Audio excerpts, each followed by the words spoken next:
Radhe Krishna everyone. I hope आप सभी अच्छे होंगे। तो आज अपनी इस इंटरेस्टिंग से क्लास को कंटिन्यू करते हैं और नए टॉपिक के साथ शुरुआत करते हैं। तो लास्ट क्लास में जो लास्ट क्लास हमने रखी थी वो शेड्यूल्स ऑफ इंडियन कॉन्स्टिट्यूशन पर थी, जिसमें हमने पढ़ा था कि ओरिजिनल डॉक्यूमेंट के अंदर 8 शेड्यूल्स थे और समय के साथ वो इंक्रीज होकर 12 में कन्वर्ट हो गए और अभी प्रेजेंट में 12 शेड्यूल प्रेजेंट हैं। अब बात करते हैं आज parts and article of Indian constitution. तो हमारे जो पार्ट्स हैं वो 22 पार्ट्स और 395 आर्टिकल प्रेजेंट है। तो इंट्रो करते हैं और फिर कंटिन्यू करते हैं। तो हम सब जानते हैं कि हमारी कंट्री के अंदर 28 स्टेट्स एंड 8 यूनियन टेरिटरीज हैं, जिसमें यूनियन टेरिटरीज की अगर बात करें तो उसमें सीक्वेंस 7, 9 और 8 का सीक्वेंस रहा। अब ये कैसे कैसे रहा? तो हमारे देश में 31 अक्टूबर 2019 31 अक्टूबर 2019 से एक दिन पहले 30 अक्टूबर 2019 तक हमने ये पढ़ा है कि भारत के अंदर 29 स्टेट और 7 यूनियन टेरिटरीज हैं, 28 राज्य और 7 केंद्र शासित प्रदेश। लेकिन 31 अक्टूबर 2019 के बाद जो आर्टिकल नंबर 370 था, जो टेम्परेरी था, उसे खत्म कर दिया गया और कश्मीर से स्पेशल स्टेट का दर्जा हटा दिया गया और उसे जैसे नॉर्मल स्टेट है ऐसे ही इसके साथ हमारा व्यवहार रहेगा अब, है ना।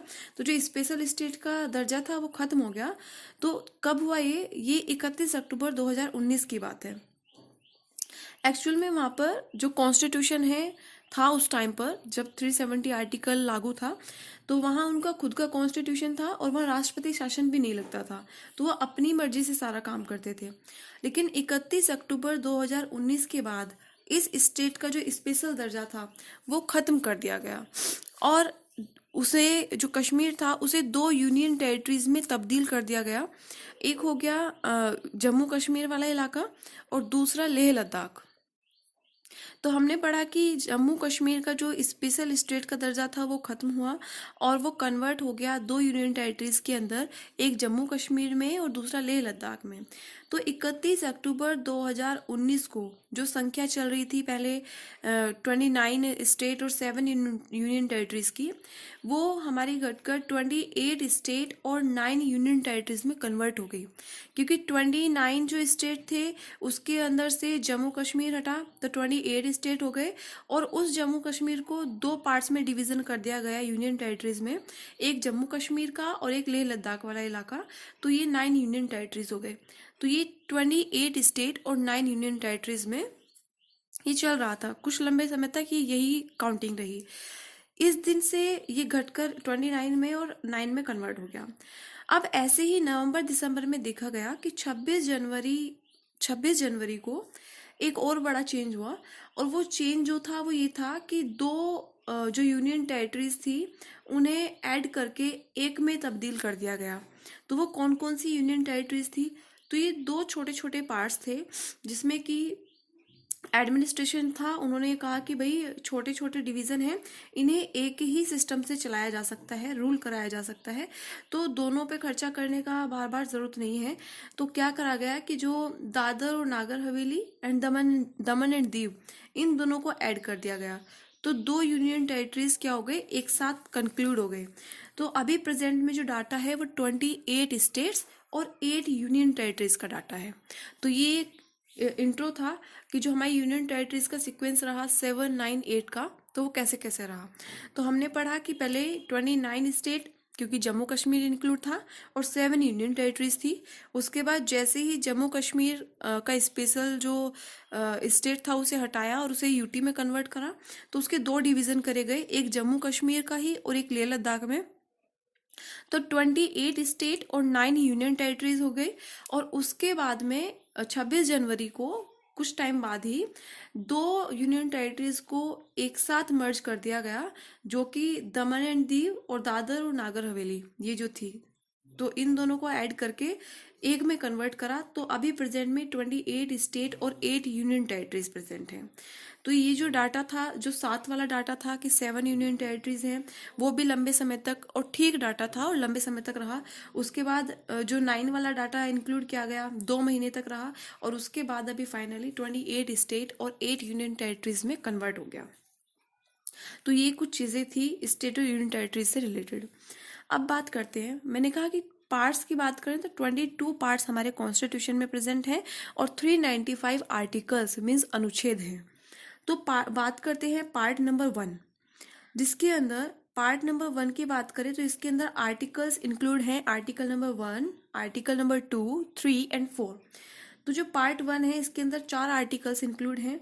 ये किस चीज़ की जानकारी देता है इसका हम इंट्रो करते हैं। तो जो हमारे देश की जानकारी आएगी, जो देश का नाम है, या कहते हैं कि देश जो है राज्यों का संघ है, कैसे राज्य बनेंगे, हमारे देश में से बनेंगे तो क्या प्रावधान होगा, या बाहर के किसी एरिया को हम अपने कंट्री के अंदर इंक्लूड करते हैं, एरिया के अंदर या अपनी पावर के अंदर लेंगे तो उसका क्या प्रावधान होगा। तो ये सारी चीज़ें हमारे पार्ट नंबर 1 के अंदर एक्सप्लेन है। तो हमने पढ़ा कि जो पार्ट 1 है उसके अंदर 4 आर्टिकल प्रेजेंट हैं, आर्टिकल नंबर 1, 2, 3 एंड 4। और इसके अंदर हमारे देश की जानकारी, देश का नाम, फिर देश का जो रूल्स हैं कि अगर हमारी कंट्री से कोई एक पार्ट नया बनेगा तो उसके क्या रूल्स होंगे, क्या चीज़ें फॉलो करनी है, और अगर हम किसी बाहर के एरिया को अपने अंदर इंक्लूड करते हैं, अपने अंडर में लेंगे तो उसके क्या प्रावधान होंगे। तो ये चीज़ दी गई है पार्ट नंबर 1 में। इसके बाद अगर हम बात करें पार्ट नंबर 2, तो पार्ट 2 जो है वो डिफाइन करता है नागरिकता को, एक्सप्लेन करता है सिटीजनशिप को, जिसके अंदर आर्टिकल नंबर 5, 6, 7, 8, 9, 10 और 11, तो ये आर्टिकल्स हमारे इसके अंदर प्रेजेंट हैं। पार्ट नंबर 2 में article number 5 to article number 11 present है। इसमें लिखा है कि भारत की नागरिकता के बारे में, कौन भारत के नागरिक होंगे, है ना। तो ये याद रखें कि जब संविधान सभा चल रही थी तो हमारे देश के बंटवारे का काम भी चल रहा था, और 1946 के जुलाई में हमारे देश की संविधान सभा का गठन हुआ था। और ये वो दौर था जब पाकिस्तान और भारत का डिवीज़न एक पीक पॉइंट पर था। हमने ये स्टार्टिंग के क्लासेस में भी पढ़ा था कि जब संविधान सभा चल रही थी, कॉन्स्टिट्यूशन लिखा जा रहा था, तो उस टाइम पर पाकिस्तान और भारत का डिवीज़न भी एक पीक पॉइंट पर था, वो चल रहा था कि भाई नहीं, पाकिस्तान तो अलग होना ही है। अब अगर ये वाली चीज़ें हैं तो ये भी होना चाहिए कि कितने कौन कौन सिटीज़न हैं जो इंडिया सिटीज़न के अंदर आएंगे और कौन है जो पाकिस्तान की तरफ चले जाएंगे। तो उसी के लिए पार्ट नंबर 2 बना दिया गया, जिसमें एक्सप्लेन करा गया है सिटीजनशिप को।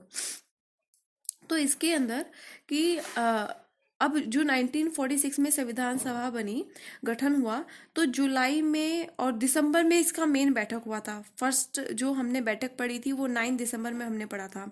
तो ये सब काम हुए, और जो सिटीजनशिप एक बहुत बड़ा क्वेश्चन था कि किसको नागरिकता मिलेगी, किसको नहीं मिलेगी। जो भारत से पाक आने वाले हैं और जो पाकिस्तान से भारत में जाने वाले हैं, तो उसी सब क्वेश्चंस का जो आंसर है वो आर्टिकल नंबर 5 टू 11 में दे दिया गया, जिसका एक्सप्लेनेशन पार्ट नंबर 2 में है। तो जो भाग 2 है हमारा कॉन्स्टिट्यूशन का, वो डिफाइन करता है नागरिकता को, मीन्स सिटीजनशिप को। तो किस तरीके से सिटीजनशिप मिलेगी, है ना, और किस तरीके से नागरिकता छीन ली जाएगी, तो ये सारा एक्सप्लेनेशन हमारा भाग नंबर 2 के अंदर आ जाता है। तो जो हमने पढ़ा कि पहले हमने जो फर्स्ट पार्ट है उसके अंदर हमने देश की जानकारी पढ़ी है, देश के अंदर कोई नया एरिया इंक्लूड किया जाएगा वो कैसे होगा, देश का नाम क्या है, किस तरीके का राज्यों का संघ है तो कैसे है। तो ये सारी चीज़ें पार्ट नंबर 2 में एक्सप्लेन होंगी, और उसके बाद हम नागरिकता के बारे में पढ़ेंगे पार्ट नंबर 2 में। और पार्ट नंबर 1 में हमने पढ़ा है देश की जानकारी से रिलेटेड। अब बात करते हैं पार्ट नंबर 3। तीसरे भाग में आर्टिकल नंबर 12 टू 35 है, एक्सप्लेन है, जिसमें फंडामेंटल राइट्स मीन्स मौलिक अधिकारों के बारे में बताया गया है। तो इसके अंदर आर्टिकल नंबर 12 से 35 में 23 आर्टिकल्स आ जाते हैं, जिसमें फंडामेंटल राइट्स के बारे में बताया। ये बिल्कुल फंडामेंटल हैं, मतलब कहने का मतलब कि जितने भी जो भी इंडियन सिटीजनशिप होगी, जितने भी भारतीय नागरिक होंगे, उन सबको ये मौलिक अधिकार मिलने ही मिलने हैं, है ना। तो अगर आप भारत में पैदा हो गए हैं तो डजेंट मैटर, कोई मायने नहीं रखता कि आपका रिलीजन क्या है, आपकी कास्ट क्या है, या आपका जेंडर क्या है। सिर्फ भारत में पैदा होने भर से ही आपको ये सारे जो राइट्स हैं, फंडामेंटल राइट्स हैं, वो मिल जाते हैं। तो इसमें कोई ऐसा नहीं है कि नहीं कुछ लोगों को ही इस तरीके के राइट्स मिलेंगे, नहीं। इंडिया की जो सिटीजनशिप जिसके पास होगी उन्हें ये सारे रूल्स, सारे फंडामेंटल राइट्स उन पे अप्लाई होंगे, उन्हें मिल जाएंगे, तो वो हकदार होंगे इस चीज़ के। लेकिन ये जो मौलिक अधिकार हैं, जो मौलिक अधिकार हैं, वो अगर कोई बाहर से आने वाले लोग हैं तो उन्हें ये नहीं मिलता है, उनके लिए कुछ बाउंडेशंस होती है, उन्हें सारे नहीं मिलेंगे, है ना। तो अधिकार केवल जो देश में, अपने देश में पैदा होने वाले लोग होंगे जिनके पास सिटीजनशिप होगी, केवल उन्हें ही ये सारे मौलिक अधिकार मिल जाएंगे। और ये जो मौलिक अधिकार है हमने अमेरिका के कॉन्स्टिट्यूशन से लिए हैं, जो वर्ल्ड का पहला रिटन कॉन्स्टिट्यूशन था, वहां से हमने कंसिडर किया है पार्ट नंबर 3 को, जिसके अंदर मौलिक अधिकार या फंडामेंटल राइट्स के बारे में बताया गया है, और आर्टिकल 12 से 35 तक इसके अंदर एक्सप्लेन है। तो ये सारी चीजें इसके अंदर हैं। अभी हम बात करें तो भाग 3 में आर्टिकल 12 से 35 का एक्सप्लेन है, और इसमें सिर्फ और सिर्फ 6 अधिकार ही समझाए गए हैं, 6 पार्ट्स में इसे समझाया गया। और जब हम मूल संविधान की बात करते हैं, ओरिजिनल कॉन्स्टिट्यूशन की बात करते हैं, तो उसके अंदर 7 फंडामेंटल राइट्स थे, लेकिन एक अमेंडमेंट के according amendment number 44 constitution amendment 1978 में इसे घटाकर 6 अधिकार में बदल दिया गया। पहली बार जब गैर कांग्रेसी सरकार थी, मोरारजी देसाई देश के प्रधानमंत्री का रोल निभा रहे थे, कुर्सी संभाल रहे थे, तो उस टाइम पर एक अधिकार था संपत्ति का अधिकार। तो इस अधिकार को, जो पहले बेसिक फंडामेंटल राइट्स था जिसमें सिर्फ पैदा होने से ही संपत्ति के मालिक बन जाते थे, इस अधिकार को आर्टिकल नंबर 31 में दिया गया था। और इस आर्टिकल को 31 से हटाकर, या पार्ट नंबर 3 में जो था वहां से हटाकर सबसे लास्ट में जाके पटक दिया गया और भाग नंबर 12 में रख दिया गया। तो जो आर्टिकल संपत्ति का अधिकार पार्ट नंबर 3 में आर्टिकल नंबर 31 में एक्सप्लेन था, उसे पार्ट नंबर 12 में आर्टिकल नंबर 300A के अंदर रख दिया गया। तो ये जो संपत्ति का अधिकार था, पहले ये मौलिक अधिकार था, लेकिन इसे कानूनी अधिकार बना दिया गया। तो हमने 3 पार्ट्स पढ़े हैं। पहले पार्ट के अंदर देश की जानकारी, राज्यों की जानकारी, यूटी की जानकारी, हम कोई किसी भी एरिया को इंक्लूड करते हैं या कोई भी नया एरिया अगर बनता है तो उसे कौन बनाएगा, किसके अंडर में वो सारी पावर होंगी, ये सारा एक्सप्लेनेशन पार्ट नंबर 1 में आता है, जिसके अंदर आर्टिकल नंबर 1, 2, 3 और 4, 4 आर्टिकल के अंदर ये सब चीजें एक्सप्लेन है। उसके बाद पार्ट नंबर 2, जिसके अंदर हम नागरिकता पढ़ते हैं, सिटीजनशिप, जिसमें आर्टिकल नंबर 5 से आर्टिकल नंबर 11 तक एक्सप्लेन है। तो कितने लोगों को नागरिकता मिलेगी, किस किस को नागरिकता मिलेगी, क्या रूल्स होंगे, तो ये सारी चीजें हमारी पार्ट नंबर 2 में आ जाती हैं। पार्ट नंबर 3 है जो फंडामेंटल राइट्स को, मीन्स मौलिक अधिकार को एक्सप्लेन करता है, जिसमें आर्टिकल नंबर 12 से आर्टिकल नंबर 35 तक एक्सप्लेन है। और हमने पढ़ा कि जो फंडामेंटल राइट्स है उन्हें 6 फंडामेंटल राइट्स दिए गए हैं, उन्हीं में एक्सप्लेन है। ओरिजिनल डॉक्यूमेंट्स के अंदर 7 फंडामेंटल राइट्स थे, जिसमें कि आर्टिकल नंबर जो 31 था वो संपत्ति का अधिकार था, और उसे वहां से हटाकर खत्म कर दिया गया और पार्ट नंबर 12 में इंक्लूड कर दिया, वो भी आर्टिकल नंबर 300A के साथ। तो ये सारी चीजें हमने ये पढ़ी है। तो जो देखें कि जो संख्या 6 है और आर्टिकल 12 से 35 यानी 23 आर्टिकल के अंदर इसे एक्सप्लेन किया गया है, तो ये देखिए कि इसे कितना एलेबोरेट किया गया है हमारे अधिकार को भी। कि जैसे मानिए कि स्वतंत्रता का अधिकार है, तो स्वतंत्रता का मतलब क्या है? बोलने की स्वतंत्रता है, घूमने फिरने की स्वतंत्रता, या मन चाहे काम करने की स्वतंत्रता। कैसी स्वतंत्रता हमारे संविधान में उनको भी एक्सप्लेन किया गया है कि आज़ादी का कोई गलत मतलब ना निकालें। आज़ादी के मायने क्या हैं? ऐसा ही है कि सबको समानता मिले। अगर हम समानता की बात करें, ये एक हमारा फंडामेंटल राइट है। तो कैसी समानता है? कानून के सामने समानता है, या समाज के सामने समानता है, या नौकरियों में समानता है? तो हर एक पर्टिकुलर पॉइंट को ध्यान में रखते हुए सब चीज़ों को एक्सप्लेन किया गया है। तो ये देखिए कि भाग नंबर 3 में जो फंडामेंटल राइट्स हैं, जिसमें हमने पढ़ा कि केवल 6 ही हमारे अधिकार हैं और 23 आर्टिकल के अंदर उन्हें एक्सप्लेन किया गया है। तो कितना डीप जाकर हमारे कॉन्स्टिट्यूशन को लिखा गया है और कितने अच्छे से लिखा गया है। तो ये था हमारा पार्ट नंबर 3। अब बात करते हैं पार्ट नंबर 4, जो कि आर्टिकल नंबर 36 से आर्टिकल 51 तक एक्सप्लेन करता है। ये भी काफ़ी सारे हैं, इनमें ढेरों अच्छी बातें लिखी हुई हैं। जो माने या ना माने वो राज्य सरकार की अपनी नीति होगी, जिसके अंदर हम जो पार्ट नंबर 4 है, इसका नाम है DPSP, means directive principle of state policy. यानी जब राज्य सरकार नियम बनाती है या कानून बनाती है, तो इसमें वो सारी बातें लिखी हुई हैं कि इस तरीके से नियम बनने चाहिए या ये करना चाहिए। लेकिन राज्य सरकार के लिए ये कोई ऑर्डर नहीं है, वो राज्य सरकार की अपनी खुद की मर्जी है कि उसे वो चीज़ें फॉलो करनी है या नहीं करनी है। कंपलसरी नहीं है कि जैसा इसमें लिखा है वही उसे करना है। तो ये सिर्फ एक कहें कि एक डायरेक्शन दिखाते हैं ये आर्टिकल्स पार्ट नंबर 4 के, कि आपको अगर आप कोई रूल फॉलो करते हैं, कोई नियम बनाते हैं, तो इनके अकॉर्डिंग आप बना सकते हैं। लेकिन कोई ऐसा नहीं है कि हम कोई मतलब ऑब्जेक्शन कर सकते हैं कि नहीं, इसके अकॉर्डिंग क्यों आपने नहीं बनाया। तो मैंने पहले ही बताया कि जो पार्ट नंबर 4 है आर्टिकल 36 से 51 तक, वो केवल एक डायरेक्शन दिखाता है कि अगर चाहे राज्य सरकार अगर चाहे तो वो उन्हें फॉलो कर सकती है, लेकिन कंपलसरी नहीं है कि वो फॉलो करेंगे ही।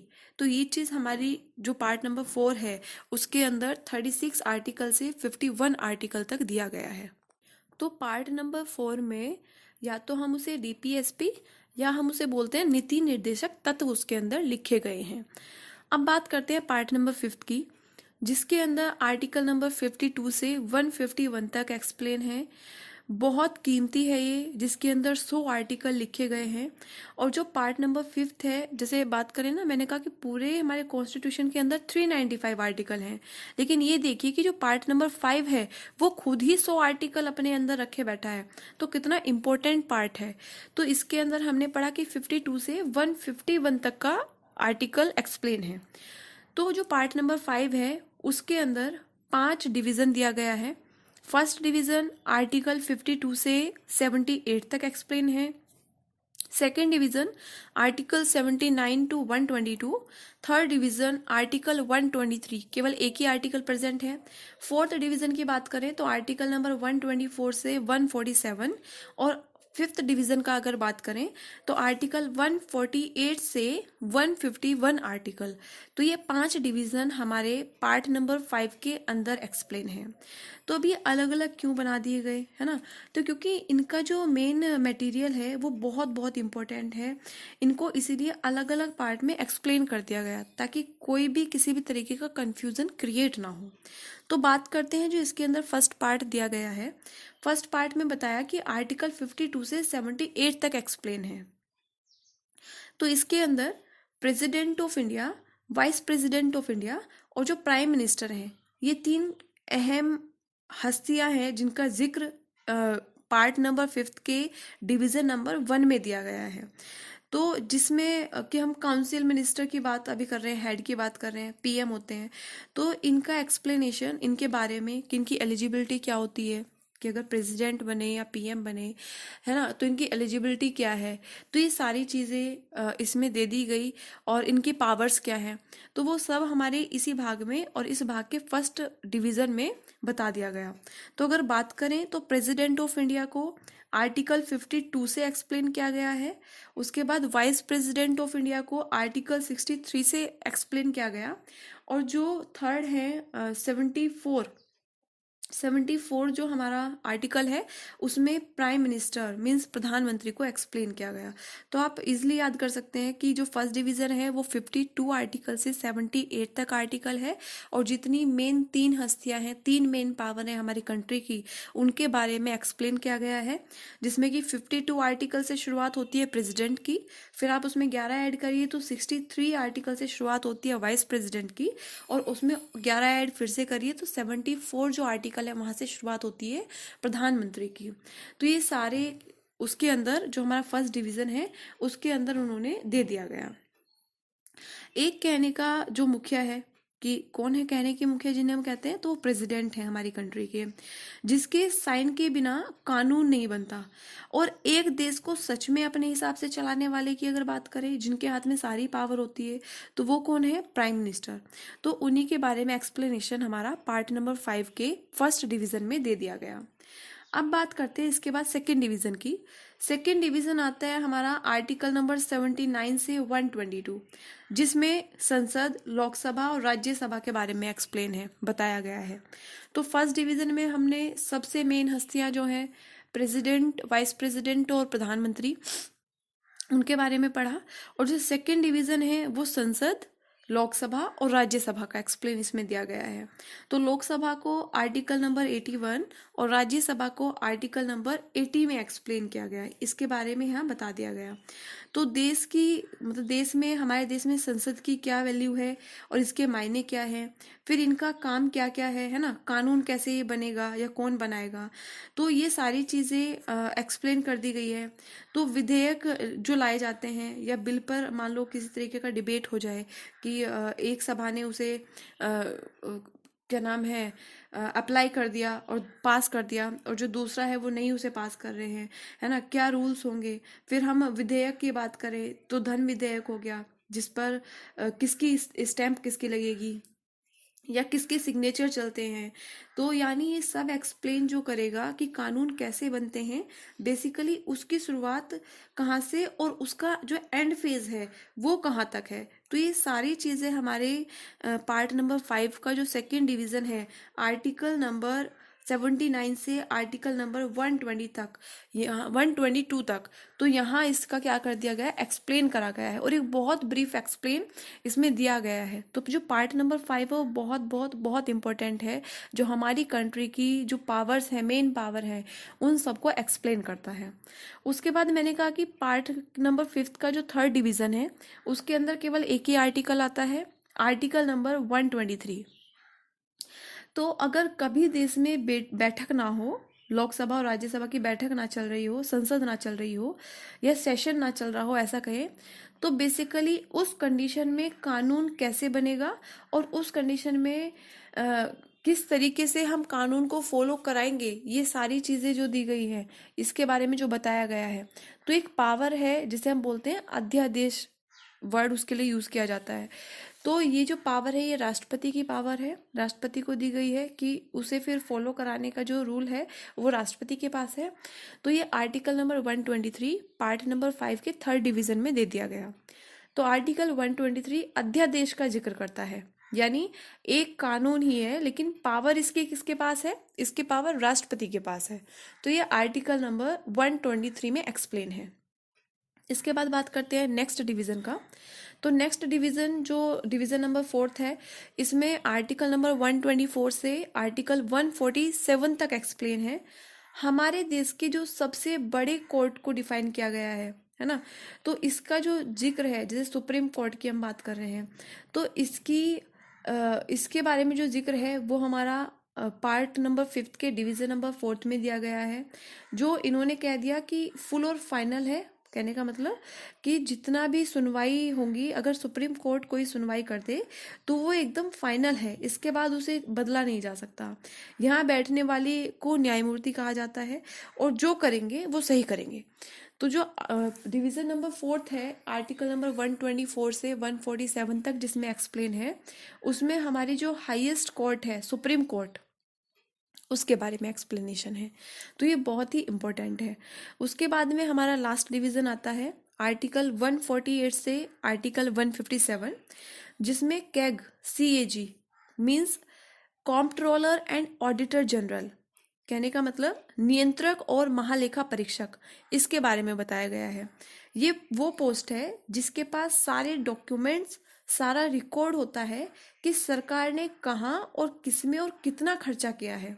और क्योंकि सरकार का पर्सनल पैसा नहीं होता भाई, जो हम टैक्स पे करते हैं तो यही सब चीज़ों से ही जाते हैं, तो इसका जो कंप्लीट रिकॉर्ड होता है वो सब किसके पास मिलता है, कैग के पास होता है। और कैग को क्या बोलते हैं, CAG शॉर्ट में, और इसका जो फुल फॉर्म है वो है comptroller and auditor general, Hindi में बोलते हैं नियंत्रक और महालेखा परीक्षक।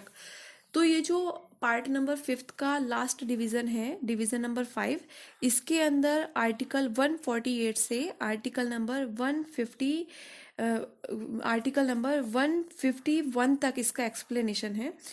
तो ये बहुत ही इम्पोर्टेंट पार्ट है। अभी हमने अपने कॉन्स्टिट्यूशन के 5 पार्ट्स का डिवीज़न किया है, 5 पार्ट्स हमने एक्सप्लेन करे, इंट्रो किया। तो ये क्लास थोड़ी ज़्यादा लंबी हो जाएगी, तो इसे अभी यहीं रोकते हैं और इसके बाद हम जो नेक्स्ट पार्ट हैं उन्हें कंटिन्यू करते हैं। So thank you so much.